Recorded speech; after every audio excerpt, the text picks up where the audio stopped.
আমি গতকালকে পর্যন্ত ব্রাউনবাড়িয়া ছিলাম।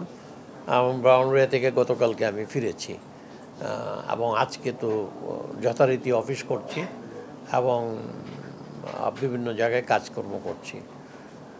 তো এই হলো অবস্থাটা। আমি আপনাদেরকে জানালাম যে আমি আর দেশে আছি, আমি পালাইনি, আর পালানোর কোনো প্রশ্নও নাই। কারণ যদিও আমার চেক আপ করাটা খুব জরুরি ছিল ইয়েতে, আমার যেখানে বাইপাস হয়েছে, আমি তো 2019-এ আমার বাইপাস হয়েছে। আমি আমাকে চেক আপের জন্য যাওয়ার কথা ছিল, কিন্তু আমি বলেছি যে না, আমি দেশের এই পরিস্থিতিতে যাব না কোথাও। এখন আর যারা পরিচয় দিচ্ছে যে তারা বৈষম্য বিরোধী ছাত্র আন্দোলন, তারা কিন্তু ইনফ্যাক্ট আর ওই অবস্থানে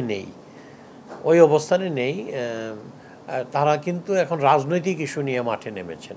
এবং রাজনৈতিক ইস্যুটা সরকার পরিবর্তনের পর্যায়েও কথা উঠে গেছে। তারা বলেছেন এই সরকার চলে যাবে। আরেকটা কাজ করেছেন তারা, যেটা আমি মনে করি যে তারা অসহযোগ দিয়েছেন। তো তাদের তো অথরিটি নেই, অথরিটিটা নৈতিক অথরিটিও নাই এবং পলিটিক্যাল অথরিটি নাই এবং লিগ্যাল অথরিটিও নাই, তারপরেও তারা এটা করছে। আর যে আন্দোলন থেকে এই পরিস্থিতি, তারা এখন যে কথাটা বলছেন, সে আন্দোলনের সাথে এটার আর কোনো সম্পর্কও নাই।